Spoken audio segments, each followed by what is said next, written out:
सनातन धर्म में शरद पूर्णिमा का विशेष महत्व है। वैदिक पंचांग के अनुसार हर साल अश्विन मास की पूर्णिमा तिथि को शरद पूर्णिमा का त्योहार मनाया जाता है। इसे कोजागरी पूर्णिमा भी कहा जाता है। इस दिन स्नान दान के साथ साथ माँ लक्ष्मी और माँ अन्नपूर्णा की पूजा करने का विधान है।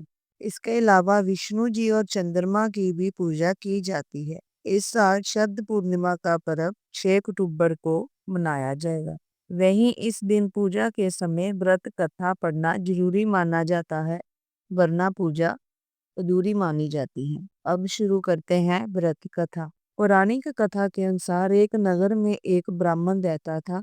उसकी 2 पुत्रियां थी। उसकी बड़ी पुत्री हर पूर्णिमा का व्रत किया करती थी, जबकि छोटी बेटी चंचल मन होने की वजह से कभी भी व्रत पूरा नहीं कर पाती। दोनों के जवान होने पर ब्राह्मण ने दोनों का विवाह कर दिया। कुछ समय बाद बड़ी बहन को एक सुंदर पुत्र की प्राप्ति होती है, लेकिन छोटी बहन के कोई संतान नहीं हो पाती। इसके साथ ही उसके पति के कामकाज पर भी बुरा असर पड़ रहा था। ससुराल वालों को जब समझ नहीं आ पाता कि इस बुरे माहौल की वजह क्या है, तब घर में ज्योतिष को बुलाकर पूछते हैं इसकी वजह क्या है। तब ज्योतिष बताते हैं इन सब की वजह पूर्णिमा व्रत का पूरा ना रखना और अधूरा छोड़ना है, जिसके कारण तुम्हारी संतान पैदा होते ही मर जाती है। अगर आप पूर्णिमा का व्रत पूरा करोगी तो आपकी संतान मरेगी नहीं। इस बात को छोटी बहन से अच्छे समय समझ लिया। ऐसे में उसने पूर्णिमा का व्रत किया। लेकिन अगली बार भी जब उसे संतान हुई थी तो उसकी मृत्यु हो गई। अपनी बहन से मिलने के लिए बड़ी बहन आई।